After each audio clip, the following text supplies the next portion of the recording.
Fala galera, tudo bom com vocês? Hoje nós vamos dar início ao nosso terceiro bimestre e nesse capítulo 1 nós vamos trabalhar um conteúdo sobre demografia. E todas as vezes que a gente falar sobre demografia, nós vamos estar falando da parte da geografia que fala sobre população. Então é a parte da geografia que trabalha o nosso convívio, as relações que nós temos dentro do nosso espaço geográfico. Dentro do conteúdo de demografia, nós vamos trabalhar as teorias, os conceitos, a questão das explosões demográficas, os gigantes populacionais, o envelhecimento da população e a gente vai falar também um pouquinho sobre demografia brasileira, ok? Vamos lá! Por que estudar demografia? Primeiro, como eu disse, porque o homem ele é o grande agente transformador do meio em que ele vive. Nós somos o grande agente transformador e produtor do espaço geográfico. O espaço geográfico é aquele espaço modificado e produzido por nós. Então é dentro do espaço geográfico que vão acontecer as infinitas relações sociais que nós vamos ter enquanto população. Outro ponto importante é entender que população, demografia, sempre é um assunto recorrente em provas de vestibulares, Enem, na UES e alguns concursos públicos também. Então se liga que o assunto é de muita importância. A gente vai começar falando sobre as teorias demográficas. E aí eu trago para vocês a primeira teoria demográfica. A gente tem o costume de dizer que a grande função da teoria malthusiana foi porque ela foi a primeira teoria a tratar do assunto população, do assunto demografia. Então é da teoria malthusiana que a gente começa a trabalhar alguns conceitos como taxa de natalidade, taxa de mortalidade, crescimento vegetativo, dentre outros. A função da teoria malthusiana, como eu disse, primeiramente é essa. Ela foi a primeira teoria a falar sobre população. Mas, William, exatamente o que ela dizia? A teoria malthusiana ela foi criada por Thomas Robert Malthus, inglês, certo? Professor de filosofia, e a gente tem que ter a noção seguinte: o Malthus ele era da elite inglesa, ele era da riqueza, inglesa, ou seja, ele tinha aquele olhar superior das classes sociais. Por que eu estou dizendo isso? Porque vai justificar muito o ponto de vista que o Malthus vai ter sobre a sociedade. O Malthus ele vai fazer uma relação entre quantidade de população e quantidade de recursos. Mais precisamente, ele vai utilizar a matemática para isso, onde ele vai trabalhar com o conceito de PG e PA, progressão geométrica e progressão aritmética. Como assim, William? Ele se utilizou da matemática para trabalhar na geografia? Exatamente. Não podemos esquecer que a geografia é uma ciência muito ampla, que utiliza várias outras matérias para poder trabalhar. Ela utiliza a matemática, a história, a biologia, dentre outras. O Malthus ele pegou o conceito de PG e PA para explicar, por exemplo, por que existia tanta miséria na Inglaterra durante o século XVIII. Vamos entender melhor. O Malthus ele disse o seguinte, que a população cresce em PG. E aí a gente vai ver como funciona o PG. 2 vezes 2 vezes 2, 8. Concorda comigo? 2 vezes 2, 4, vezes 2, 8.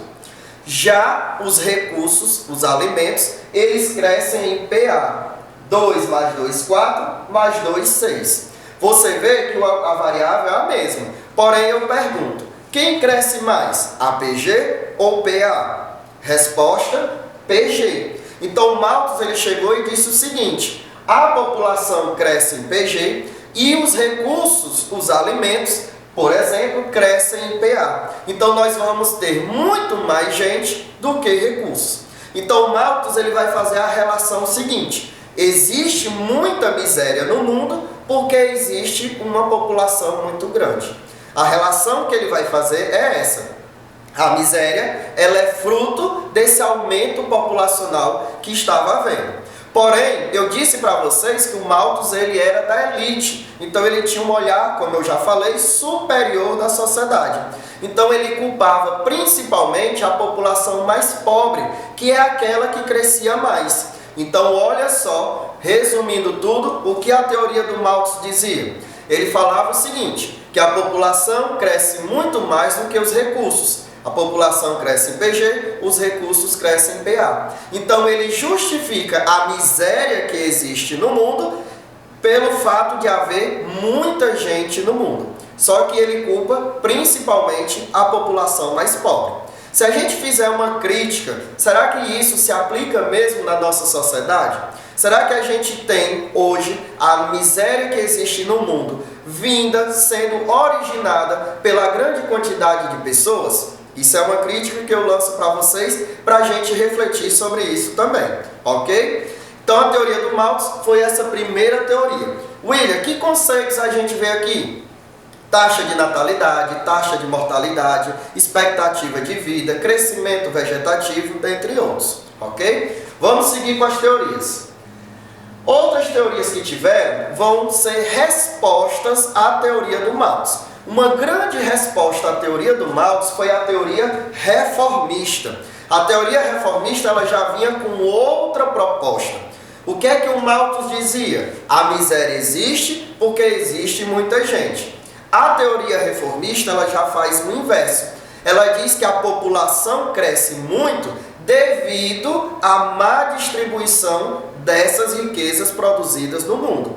Então ele não culpa a miséria pelo fato de ter muita gente. Ele culpa, temos muita gente porque boa parte da população vive na extrema miséria. Deu para entender? Ele pega um caminho inverso. E aí, de novo, eu questiono a vocês. Aplicando hoje na nossa sociedade, será que nós temos o fato de termos muita gente provocando miséria? Ou nós temos um mundo muito grande, cheio de riquezas, onde essas riquezas são mal distribuídas? Fica o questionamento para você, formar aí a sua opinião. Vamos lá. A teoria reformista, ela vai ser pautada aí nos ideais de Karl Marx, o grande idealizador do socialismo e do comunismo. E o Karl Marx ele vai trabalhar com toda a questão do capitalismo, toda a questão do socialismo. E aí a gente tem que entender que a teoria reformista, ela já é uma resposta à teoria malthusiana, ok? Ela já pega um caminho inverso, já pautado aqui nas ideias de Karl Marx. Seguindo para outra teoria, nós temos aí a neomalthusiana. A teoria neomalthusiana, esse neo é de novo, então ela é uma retomada da teoria malthusiana, uma retomada dos conceitos malthusianos. Então a gente tem aí dois grandes blocos de teorias.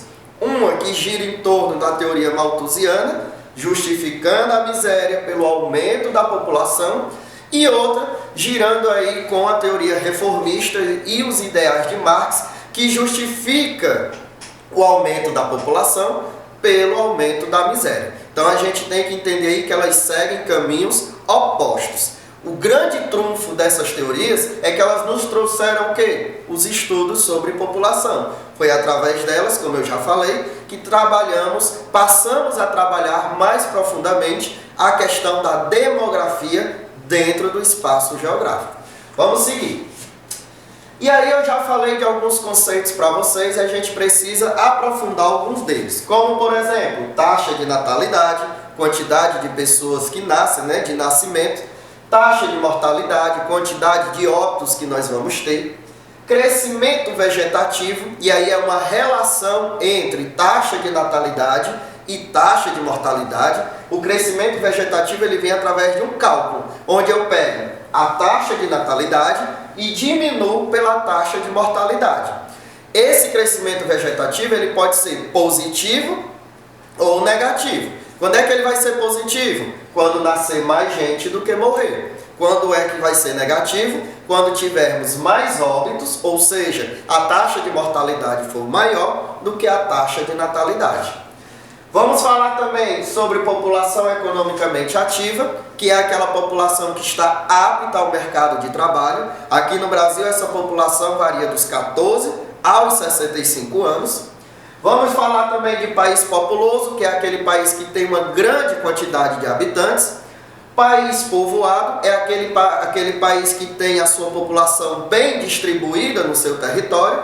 E nós vamos falar sobre também densidade demográfica, que é a relação da quantidade da população pelo tamanho do território. Então, se eu tenho uma quantidade de população bem distribuída nesse território, nós estamos falando aí sobre densidade demográfica. São conceitos simples, mas importantes, necessários para a gente poder estudar demografia e as relações que nós travamos dentro do nosso espaço geográfico.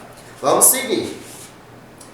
E aí a gente vai falar sobre explosões demográficas. Olha esse termo, explosões demográficas. Ela dá a ideia o quê? De um grande aumento, né, da população. E durante a história da humanidade no nosso planeta, nós tivemos períodos de explosões demográficas, onde a população aumentou muito.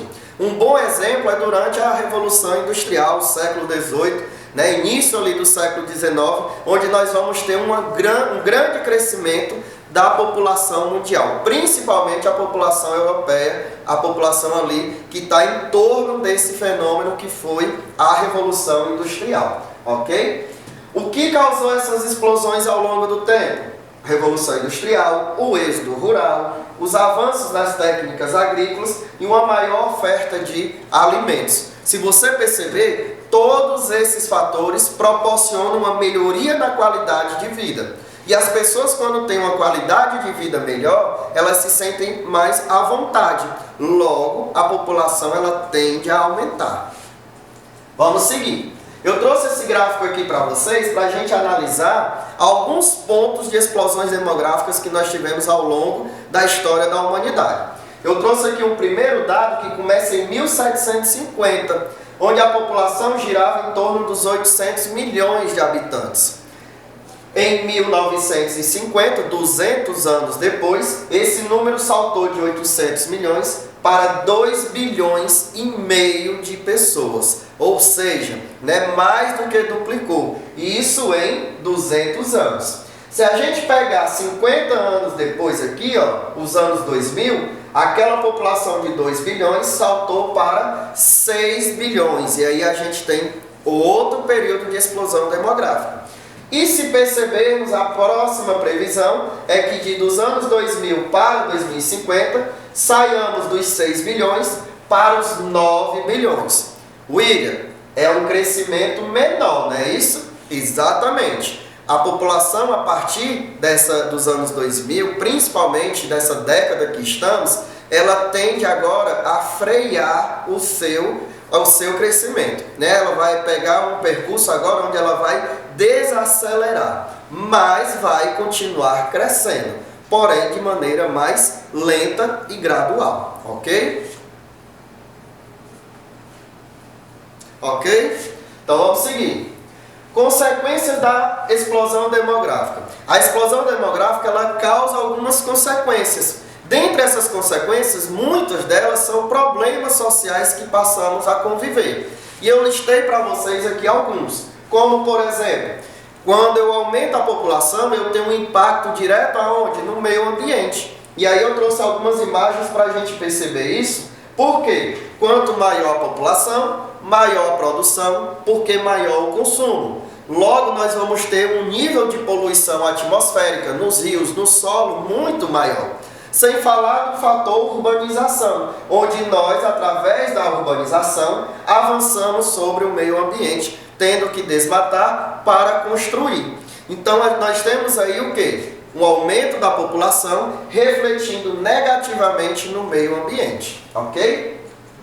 Outro ponto importante para a gente entender como consequência é o processo de favelização ou periferização, né? Que é o processo onde a população, grande maioria da população que é mais pobre, não consegue morar nas melhores áreas, então elas têm que se destinar para onde? Para as áreas periféricas. E essas áreas periféricas elas vão ser caracterizadas por uma população mais pobre, dando origem aí às favelas. E muitas dessas favelas formam aonde? Se formam aonde?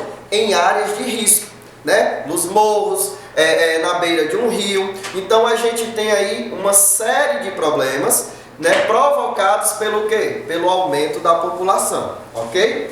Outro ponto importante é a verticalização, Ou seja, a construção de prédios. O espaço dentro do centro urbano está cada vez menor e mais caro.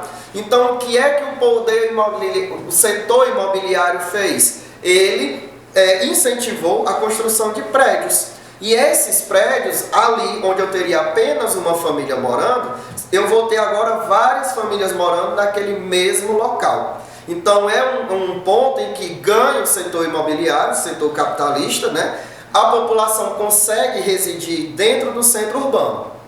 Porém, o processo de verticalização, ele também vai ter um impacto ambiental. Por quê? Porque a circulação de ventos, né, a circulação do ar dentro daquele centro urbano, ela fica menor porque ela tem o barla-vento. Ela tem o quê? Os prédios que vão barrar essa circulação de ventos. Então ela torna aquele espaço ali com uma temperatura muito mais elevada, ela torna aquele espaço mais quente. Então você vê que o processo de verticalização não influencia somente na questão da moradia e do setor financeiro, mas na questão ambiental também. O desemprego, por quê? Porque o desemprego ele é necessário pelo capitalismo. O desemprego ele é um processo que o capitalismo precisa ter. Então a indústria, o setor terciário dentro da cidade não consegue dar conta, né, de empregar todo mundo. O campo hoje, com a sua mecanização, ele também não vem conseguindo empregar todo mundo. Então nós temos aí um aumento da população, nós também temos o aumento do que é chamado de exército de reservas, que são quem? Os desempregados, ok? O problema de trânsito, porque boa parte das nossas cidades não foram programadas, não foram construídas, desenvolvidas para suportar a quantidade de veículos que nós temos hoje. A questão da desigualdade social, que vai aqui desde a questão da moradia, passando pela questão do emprego. Então a desigualdade social ela é muito latente dentro da nossa população. E vários conflitos dentro do setor urbano e dentro do setor rural. Poxa, William, então aumentar a população só trouxe pontos negativos? Nós temos que entender que nós vivemos dentro de uma estrutura, dentro de um processo desigual. Nós vivemos dentro de uma estrutura capitalista, que vive dessa desigualdade social, ok? Então fica também a crítica para a gente refletir.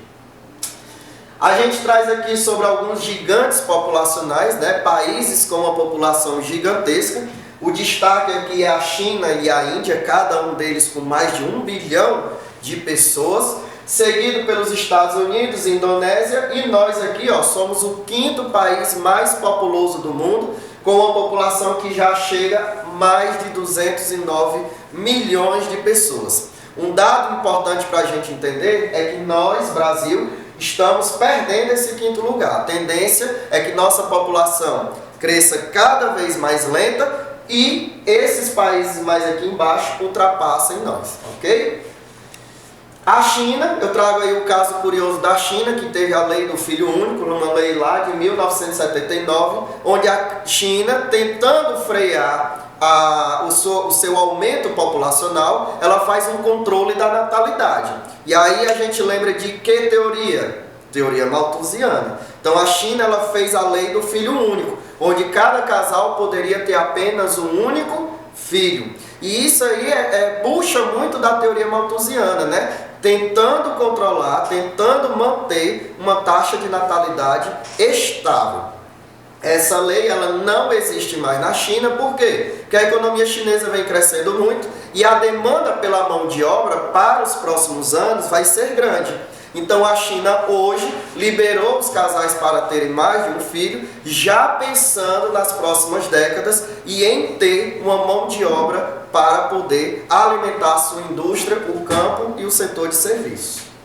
Outro ponto importante quando a gente estuda demografia é o processo de transição demográfica, que é justamente o envelhecimento da população. É a passagem de um país com uma população mais jovem para um país com uma população mais idosa. Nós, Brasil, estamos justamente vivendo esse momento. Nós somos considerados um país em desenvolvimento. Então, nós saímos do subdesenvolvido, estamos caminhando para o desenvolvido. Saímos de um país onde a população jovem predominava Hoje temos uma população adulta que domina o nosso país e estamos caminhando para o período em que teremos mais idosos no nosso país. Então esse processo, os países desenvolvidos, muitos deles já concluíram. Então você vê que é um processo que está ligado demografia também ao setor econômico, ao fator econômico. Isso por quê? Porque a qualidade de vida vai falar muito sobre esse processo de transição demográfica, ok? Vamos lá. Que motivos, então, levam a esse envelhecimento da população? Nós temos motivos relacionados à taxa de mortalidade, à queda da taxa de mortalidade, e nós temos motivos relacionados à queda da taxa de natalidade. Vamos ver cada um deles. Relacionado à taxa de mortalidade, a queda dessa taxa, nós temos a melhoria na saúde e um maior acesso ao saneamento básico da população. Então você tem que entender que quando eu melhoro a condição da saúde de uma população, eu estou falando em vacinas, por exemplo. Então eu estou falando em prevenção de doenças. Prevenir doença é empurrar a taxa de mortalidade para baixo. Eu estou falando de novas tecnologias, equipamentos mais modernos, exames mais modernos. Então eu estou falando de conseguir tratar melhor uma doença. Isso é empurrar a taxa de mortalidade para baixo, ok? Empurrar a taxa de mortalidade para baixo significar o quê? Uma melhor qualidade de vida. Assim como também aumentar a expectativa de vida das pessoas. Porque as pessoas agora estão tendo mais saúde, então elas vão viver mais, ok? Fatores relacionados à queda da taxa de natalidade. E aí a gente tem a mulher no mercado de trabalho. A mulher mudou o foco da vida dela. Hoje a mulher quer estudar, trabalhar, ter sua independência e aí depois ter filhos. E a mulher está totalmente certa, ela tem que ter o lugar dela dentro da sociedade e fazer valer esse lugar. Só que isso empurra o quê? A taxa de natalidade para baixo. Porque hoje as mulheres querem ter menos filhos, ok? Outro ponto importante é o maior acesso a métodos contraceptivos. As pessoas estão se prevenindo mais. Se previne mais, nasce menos gente, empurrando a taxa de natalidade para baixo. E também nós temos o aumento do custo de vida. Hoje, é muito caro, questão de plano de saúde, alimentação. Então as pessoas estão repensando na hora de ter filhos e principalmente na quantidade de filhos que vão ter. Então você vê que são fatores que ajudam a cair a taxa de mortalidade, a taxa de natalidade e a crescer a expectativa de vida e a qualidade de vida também, ok? Um bom mecanismo para a gente ver tudo isso que eu falei para vocês são nas pirâmides etárias. As pirâmides etárias, elas são como fotografias da população de um local. Por quê? Porque nós vamos ver quantidade de homens e mulheres e nós vamos ver também a questão da idade. Na base de uma pirâmide etária, nós temos os jovens, no meio nós temos os adultos e no topo nós temos os idosos. Chama a atenção para a primeira pirâmide etária que nós temos. Ela tem a base larga, o topo estreito. Isso quer dizer o quê? Uma alta taxa de natalidade, uma alta taxa de mortalidade. Então é um caso de um país subdesenvolvido, onde a qualidade de vida não é boa e as pessoas morrem muito, ou morrem muito cedo, por exemplo. Certo? Já no outro extremo, nós temos o contrário. Nós temos uma redução da base, redução no número de jovens e um aumento do número de idosos. Isso faz com que a população mostre o quê? Tem uma boa qualidade de vida, ela vive mais, então ela envelhece mais. Isso aqui é o retrato de um país desenvolvido. Já aqui é o meio termo, é justamente o processo em que nós, Brasil, estamos vivenciando, onde estamos saindo de uma base larga para um topo mais largo, ok? Então a gente tem que ter a noção do que é essa transição demográfica. É uma mudança na questão do predomínio da população, que passa do jovem para o idoso, ok? E aí eu trouxe para vocês só alguns dados sobre o Brasil, nós vamos ter um capítulo voltado para ele, mas só para a gente poder ver, né, o processo histórico de ocupação do nosso território, que se deu mais no litoral e na região sudeste. Somos mais de 209 milhões de habitantes, conforme já dissemos para vocês. Nós somos um país onde a maioria é de mulheres.